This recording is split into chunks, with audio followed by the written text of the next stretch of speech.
प्रिय विद्यार्थियों, भगवत गीता के इस पाठ में आज हम 6वें श्लोक की व्याख्या प्रारंभ करेंगे।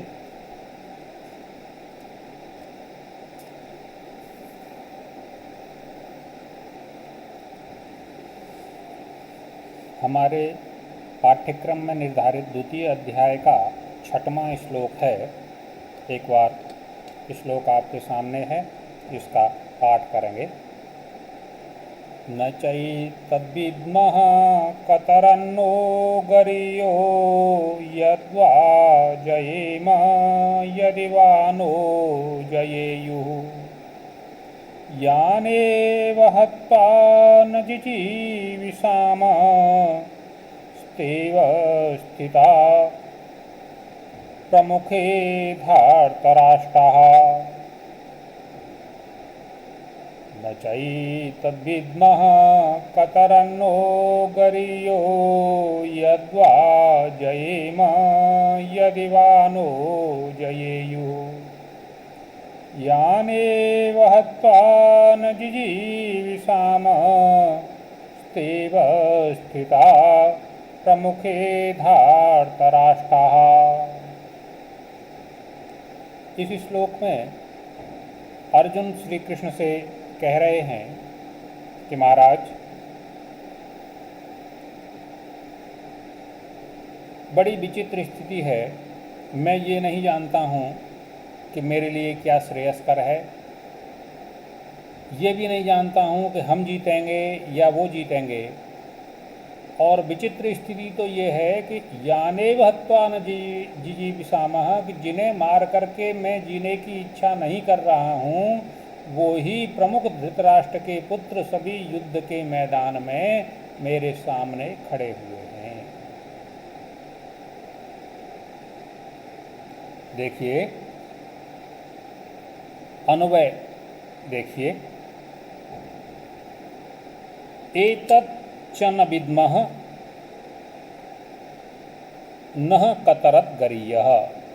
एक बार शब्दार्थ देख लीजिए पहले। न चैतद् विद्मः कतरन्नो गरीयः। न चैतद् विद्मः, हम ये नहीं जानते। कतरत्, क्या। नः, हमारे लिए। गरीयः, श्रेष्ठकर है। यद्वा जयेम, हम जीतेंगे। यदि वा नो जयेयुः, यदि वा या न जयेयुः, हमको वो जीत लेंगे। यानेव हत्वा न जिजीविषामः, यानेव, जिन धृतराष्ट्र के पुत्रों को मार करके, न जिजीविषामः, मैं जीने की इच्छा नहीं कर रहा हूँ, हम जीने की इच्छा नहीं कर रहे हैं। तेव स्थिताः प्रमुखे धार्तराष्ट्राः, ते प्रमुखे धार्तराष्ट्राः, वे सभी प्रमुख धृतराष्ट्र के पुत्र अवस्थिताः, वे सभी हमारे सामने युद्ध के लिए तैयार खड़े हुए हैं। अन्वय के अनुसार अर्थ देखिए। एतत् च न विद्मः, हम ये नहीं जानते। एतत्, यह, च भी, न विद्मः, नहीं जानते हैं। नः कतरत् गरीयः, नः, हमारे लिए। कतरत्, क्या। गरीयः, श्रेयस्कर है, श्रेष्ठ है। वा ते एव धृतराष्ट्राः, या वे ही धृतराष्ट्र। जयेम, जिन्हें हम जीत लेंगे।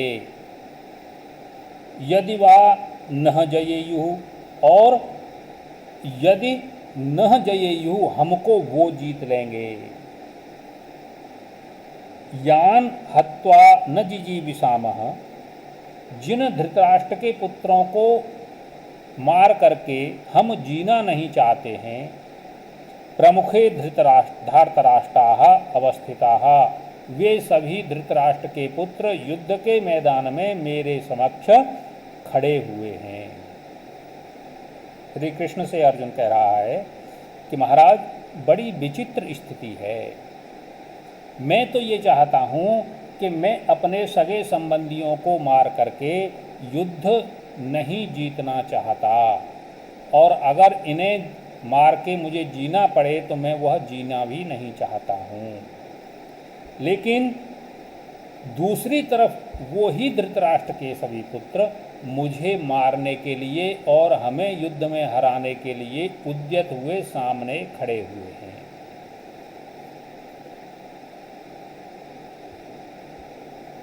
ऐसी विचित्र स्थिति बनी हुई है।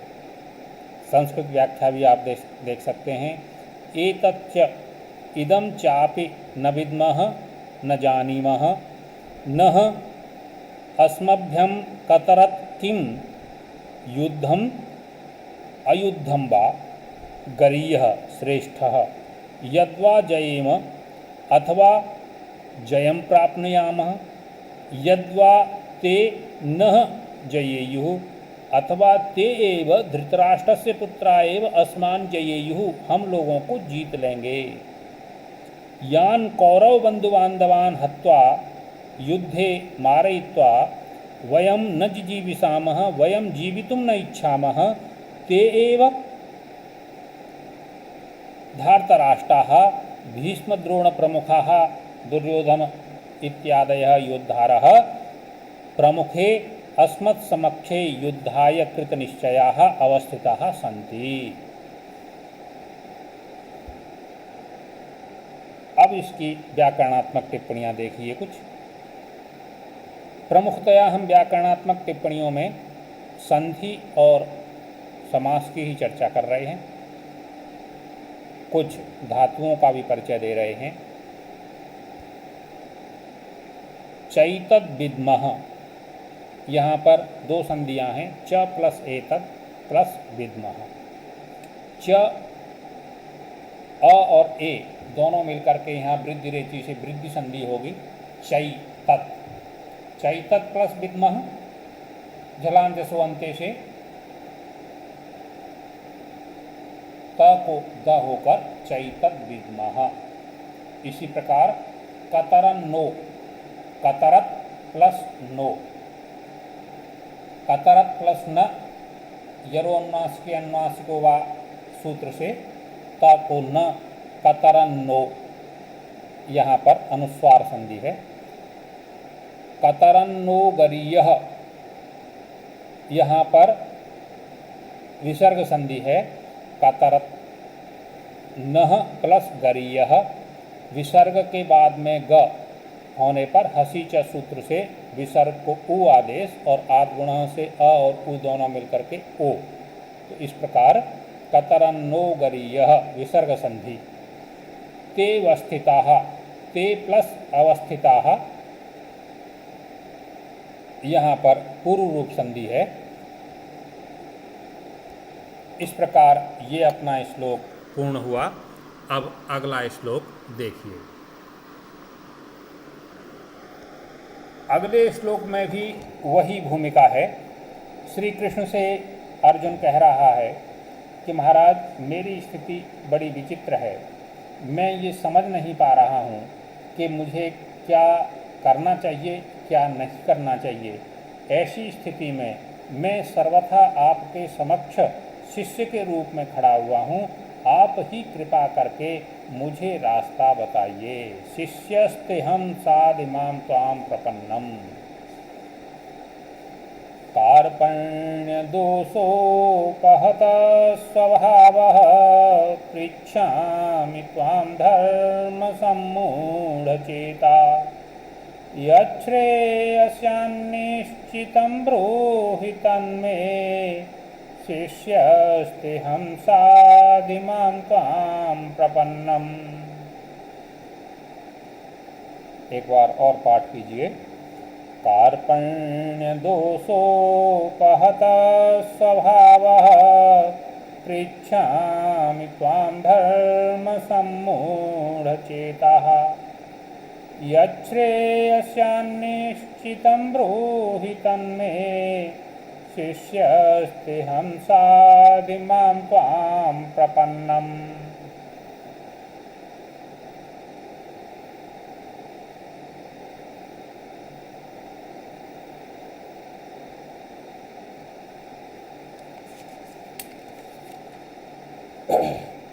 कार्पण्य दोषोपहत स्वभाव। अर्जुन कह रहा है कि महाराज मेरी स्थिति इतनी विचित्र है कि मैं कुछ समझ नहीं पा रहा हूँ कि मैं क्या करूँ क्या नहीं करूँ। अंत में कहता है शिष्यस्ते हम साधिमाम त्वाम प्रपन्नम, अपनी शरण में आए हुए मुझे तुम अनुशासित करो, मुझे साधो। कार्पण्य दोषोपहत स्वभाव। महाराज श्री कृष्ण कार्पण्य दोष के कारण, कायरता के दोष के कारण अपहत स्वभाव, मैं अपनी वीरता रूप स्वभाव को भूल चुका हूँ, खो चुका हूँ। पृच्छामि त्वाम धर्म सम्मूढ़ चेता, धर्म सम्मूढ़ चेता, धर्म के विषय में किम कर्तव्य विमूढ़ावस्था को प्राप्त मैं पृच्छामि त्वाम, मैं आपसे पूछना चाहता हूँ। यच्छ्रेयस्यान् निश्चितं ब्रूहि तन्मे, जो मेरे लिए श्रेयस्कर हो, तत् निश्चितम, वह निश्चित रूप से बिना विकल्प के, तन्मे ब्रूहि, वह मुझे आप कहिए। शिष्यस्ते हम, मैं तेरा शिष्य हूँ। साधि माम त्वाम प्रपन्नम, तुम मुझको शिक्षा दीजिए, तुम मेरा अनुशासन कीजिए। माम त्वाम प्रपन्नम, त्वाम आपकी शरण में आए हुए, माम मुझको आप शिक्षा दीजिए। इस प्रकार कह के अर्जुन श्री कृष्ण के चरणों में झुक जाता है। एक बार अन्वय के हिसाब से अर्थ देखिए। कार्पण्य दोषोपहत स्वभाव, कार्पण्य एव दोषः तेन अपहतः स्वभावः। कार्पण्य कायरता दोष है और उसके द्वारा जो वीरता मूल रूपी मूल स्वभाव है उसका जिसने अपहरण कर लिया है, ऐसा मैं धर्म सम्मूढ़ चेता, कायरता रूपी दोष के कारण अपने वीरता रूपी स्वभाव को भूला हुआ और धर्म अधर्म के विषय में मोह को प्राप्त हुआ, मैं त्वाम पृच्छामि, मैं आपसे पूछता हूँ। यत् निश्चितम श्रेयः स्यात्, जो निश्चित रूप से मेरे लिए श्रेयस्कर हो, श्रेष्ठ हो, तत् ब्रूहि, तत् में ब्रूहि, वह आप मुझे बताइए। अहम ते शिष्यः, मैं तुम्हारा शिष्य हूँ। त्वाम प्रपन्नम माम साधि, और आपकी शरण में आया हुआ हूँ। माम साधि, मुझे आप शिक्षा दीजिए। अब यहाँ देखिए एक शब्द आया शिष्यस्ते हम, मैं तुम्हारा शिष्य हूँ। शिष्य कौन होता है? शिष्य केवल ये नहीं होता कक्षा में आके बैठ गए पाठ पढ़ लिया। शिष्यः शासितुम योग्यः शिष्यः, जो गुरु के अनुशासन को मानने के लिए कटिबद्ध है और जिस पर गुरु का अनुशासन चलता है, वह कहलाता है शिष्य। तो अर्जुन कह रहा है कि हे भगवान, हे श्री कृष्ण, आपका मैं शिष्य हूँ, आप जो मुझे कहेंगे उस सब को मानने के लिए मैं तैयार हूँ, इसलिए आप मुझे शिक्षा दीजिए, मुझे आप उपदेश दीजिए, जो मेरे लिए श्रेयस्कर हो उस श्रेयस्कर मार्ग को मुझे बताइए।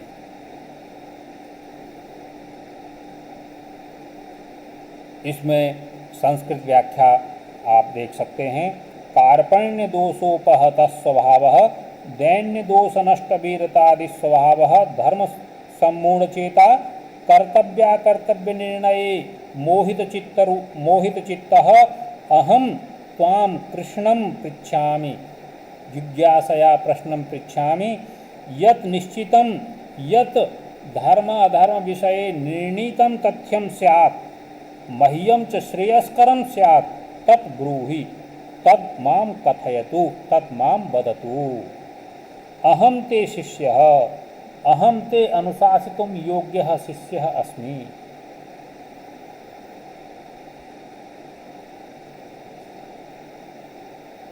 त्वां भवन्तं प्रपन्नं शरणं प्राप्तं शरणागतं मां साधि सम्यक् अवबोधय शासनं कुरु।